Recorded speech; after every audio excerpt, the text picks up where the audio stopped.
Hello students, आज हम तानपुरा वाद्य का परिचय, तानपुरे के अंग और उसके मिलाने के विधि के बारे में जानेंगे। तानपुरा एक तत्वाद्य है, तारों से बना वाद्य है। तानपुरा भारतीय शास्त्रीय संगीत का मुख्य आधार है। इसका प्राचीन नाम तंबूरा है, जिसे माना जाता है कि इस वाद्य का आविष्कार तुम्बरु नामक गंधर्व ने किया था। कुछ लोग इसे एक तारा या एक तंत्री वाद्य भी कहते हैं। समय के साथ साथ इस वाद्य का नाम तानपुरा पड़ गया। गायन और वादन दोनों में ही इस वाद्य का प्रयोग स्वर देने के लिए किया जाता है। इस वाद्य के तारों की झनकार गायक और वादक दोनों के हृदय को झंकृत कर देती है। तानपुरे की संगति से गायक और वादक को सा, प या सा, म मुख्य स्वर प्रत्यक्ष रूप से सुनाई देता है और परोक्ष रूप से सातों ही स्वर की उत्पत्ति इस तानपुरे से होती रहती है, जो कि सहायक नाद होते हैं। ये तो रहा तानपुरे का परिचय। अब हम इसके अंगों के बारे में जानेंगे।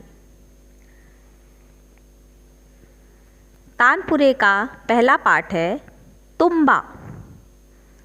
यह लौकी का बना हुआ गोल आकृति का होता है, जो डांड के नीचे के भाग से जुड़ा हुआ होता है।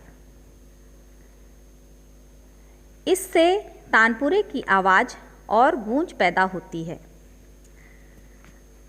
तानपुरे का दूसरा अंग है तबली, जो गोल लौकी के ऊपर का भाग काटकर अलग कर दिया जाता है और खोखले भाग को लकड़ी के एक टुकड़े से या प्लाई से ढक दिया जाता है, जिसे तबली कहते हैं। तीसरा अंग है ब्रिज। इसे घुड़च अथवा घोड़ी भी कहते हैं। यह तबली के ऊपर स्थित लकड़ी अथवा हड्डी की बनी हुई चौकी होती है। इसके ऊपर तारों को रख करके डांड के ऊपर ले जाकर खूंटी से बांधा जाता है। तानपुरे का चौथा अंग है धागा। यह साधारण धागा या सूत होता है। घुड़च और तार के बीच सूत अथवा धागे को ठीक स्थान पर स्थित कर देने से तंबूरे के झनकार में वृद्धि होती है। पांचवा अंग है कील, मोगरा अथवा लंगोट। इसे कील, मोगरा अथवा लंगोट तीनों ही कहा जा सकता है। तुम्बे के नीचे के भाग में तार को बांधने के लिए कील लगी होती है, उसी को लंगोट या मोगरा भी कहते हैं। इसका छठवां अंग है पत्तियाँ। पत्तियाँ तानपुरे को सजावट के लिए काम आती हैं। सजावट के लिए तुम्बे के ऊपर लकड़ी की सुंदर पत्तियाँ बनाई जाती हैं। इसे तानपुरा देखने में सुंदर लगता है और जिसे श्रृंगार भी कहते हैं। सातवां अंग है गुल। जिस स्थान पर तुम्बा और डांड के नीचे का भाग मिलता है अर्थात जुड़ा रहता है, उसे गुल कहते हैं। वो गुल कहलाता है। अब ये डांड क्या होता है?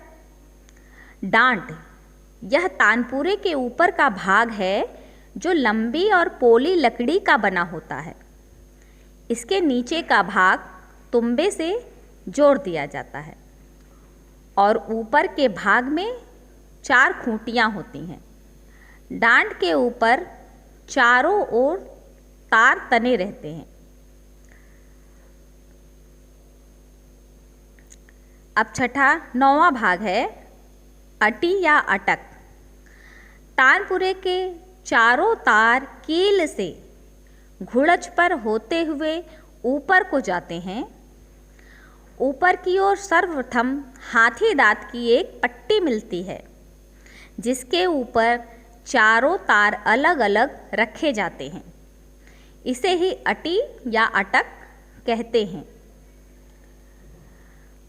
9वां अंग है तार गहन अथवा तार दान। अटी के ऊपर ही यह बना हुआ होता है।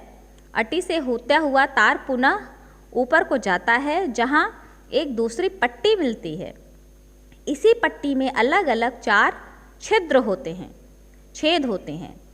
इन्हीं छिद्रों से होकर तार ऊपर जाता है। इन्हीं पट्टियों को तार गहन कहा जाता है। तार गहन, तार दान भी कह सकते हैं। 11वां प्रकार है खूंटियाँ। चारों तार खूंटियों से बांधे जाते हैं।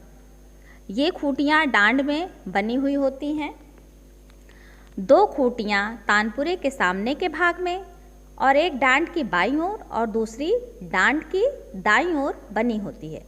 देखिए जैसे कि, और इन्हीं खूंटियों में चारों तारों को बांध दिया जाता है। अब हम इन चारों तारों के बारे में जानेंगे। तार, इसमें तानपुरे में 4 तार होते हैं और पुरुषों का और महिलाओं का तानपुरा वो अलग अलग होता है।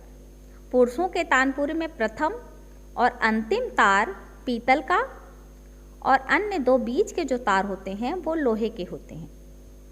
और स्त्रियों के तानपुरे में केवल अंतिम तार जो है वो पीतल का होता है।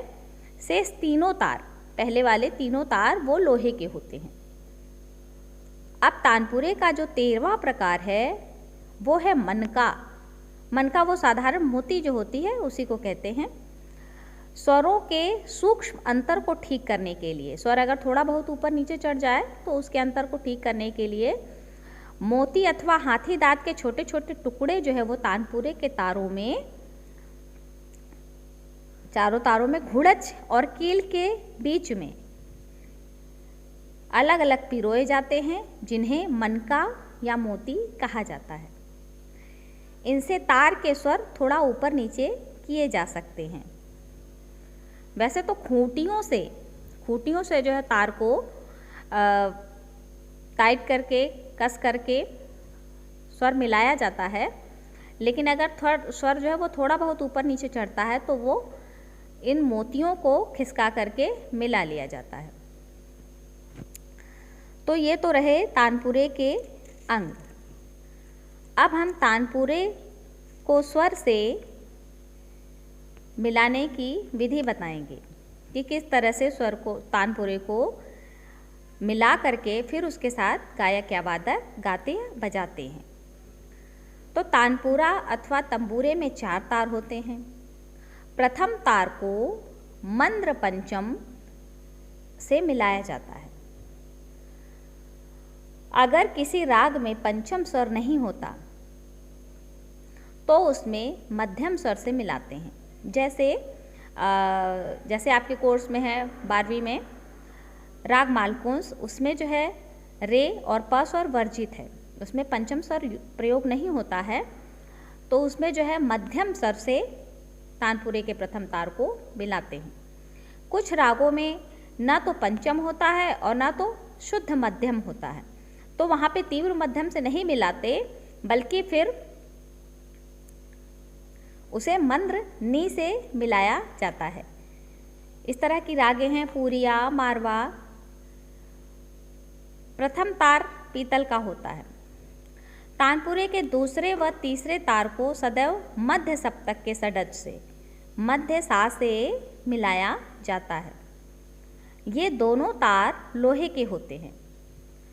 चौथा व अंतिम तार जो है वह पीतल का होता है। इसे मंद्र सप्तक के षड्ज से मिलाया जाता है। यह तार अन्य तारों की तुलना में मोटा होता है। तो यह तानपुरे की मिलाने की विधि है। इस प्रकार तानपुरे का जो है टॉपिक वह कंप्लीट होता है। Thank you.